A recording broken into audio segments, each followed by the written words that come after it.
Bonjour les amis, aujourd'hui on va apprendre à faire un nœud en pâte à sucre.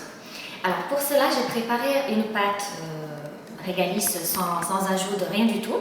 C'est une pâte simple, mais si vous voulez être plus à l'aise, vous pouvez la mélanger avec de la gum paste, encore une fois 50-50.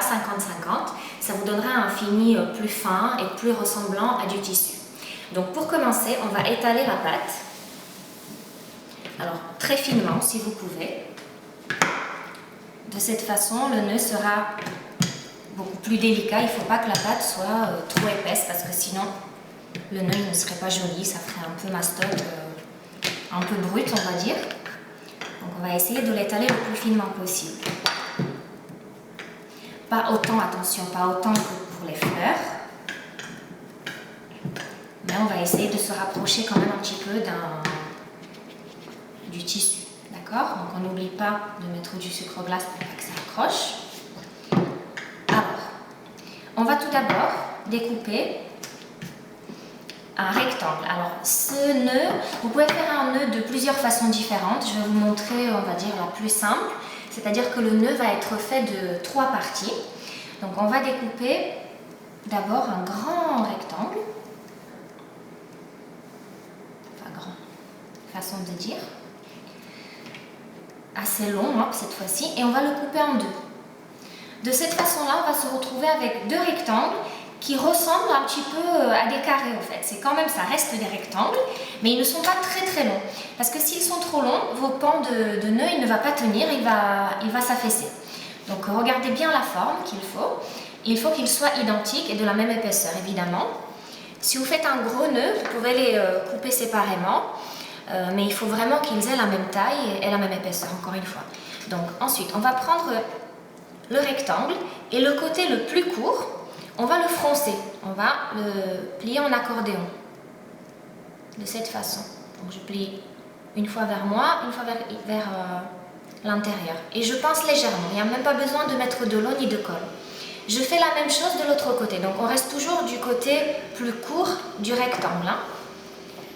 Donc je vais froncer encore une fois, donc je plie vers moi et vers l'intérieur et je pince légèrement. Donc je me retrouve avec cette forme là, je vais la ranger un petit peu avec mes mains et je vais la plier. Donc comme vous avez compris, on a fait la première moitié du nœud. La deuxième moitié, c'est exactement la même chose. Donc on va prendre la deuxième partie. Là encore une fois, le côté le plus court du rectangle, on va le plisser. Plier en accordéon si vous préférez. Donc je fais doucement pour que vous puissiez bien suivre les mouvements. Je retourne et je fais la même chose de l'autre côté. Donc je plie une fois comme ça, une fois vers moi, une fois vers la planche, une fois vers moi, etc. Et je pince légèrement. Ensuite, encore une fois, j'arrange bien le milieu pour pas que le nœud soit déformé et je replie. Regardez, je me retrouve déjà avec quelque chose de sympathique. Ensuite, je vais prendre les chutes que j'ai étalées ici. Je ne les ai pas mis en boule exprès. Je vais découper une bande.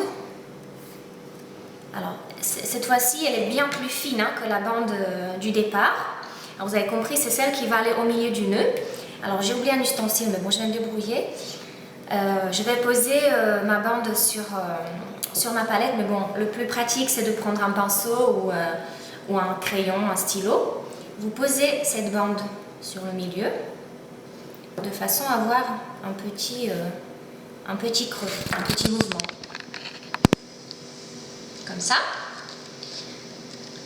En fait, ça va faire le nœud un petit peu plus réaliste, on va dire. Donc regardez, je vois que ma bande elle est trop longue, je vais la recouper.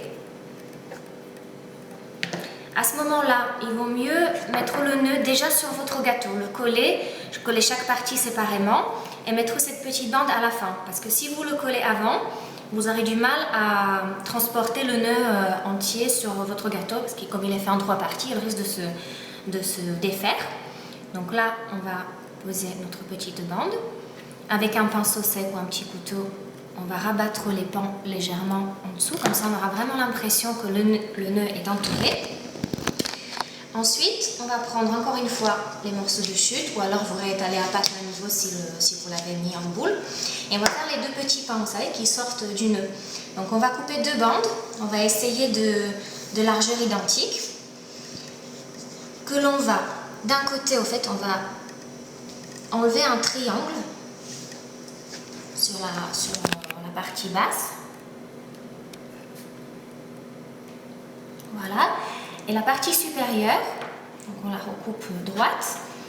Alors soit vous collez les deux pans d'abord sur votre gâteau et vous posez le nœud par-dessus par la suite. Ou alors si vous avez déjà collé votre nœud, vous prenez les deux pans, en fait, vous les plissez un petit peu encore une fois pour donner un petit peu de mouvement. Et on va les coller devant le nœud. Pour qu'on ait l'impression que le morceau de ruban sort vraiment du nœud. Que ça soit bien noué. Donc, je vais le positionner de cette façon. Alors voilà, on a fait ça. Maintenant, une petite astuce. Si vous faites un gros nœud ou si vous êtes trompé, vous avez fait les pans trop grands, juste un petit supplément. Donc je vais réétaler ma pâte en rectangle. Cette fois-ci, je vais faire juste une partie, la première partie du nœud, donc juste ça, donc juste un seul rectangle, comme si j'allais faire un nœud beaucoup plus grand. Donc je vais faire comme ça. Alors là, vous voyez que la bande elle est beaucoup plus longue que celle qu'on a fait ici. Donc ce que vous pouvez faire en fait, c'est que vous prenez du papier sulfurisé avec du scotch, vous préparez une bande que vous roulez, vous l'entourez de scotch. Ça va vous servir de support pour faire sécher votre nœud. S'il est trop gros, par exemple, ou si le pain, celui-ci est trop long, ça peut arriver pour justement, comme je vous ai dit au départ, pour pas que ça s'affaisse, puisque si on le met comme ça, le nœud, bon encore là ça va, mais bon, si c'est encore plus long, le nœud il risque de s'affaisser. Donc à ce moment-là, on va prendre la petite bande, le petit rouleau, et on va le positionner dans le nœud. On va le laisser sécher avec, et une fois que le nœud sera sec, donc attention, il faut attendre bien 24 heures minimum, on va enlever le rouleau, et donc le nœud aura séché d'une jolie façon, avec du volume. Donc voilà, ça sera tout pour aujourd'hui. J'espère que le tutoriel vous a plu, et puis à la prochaine. Au revoir!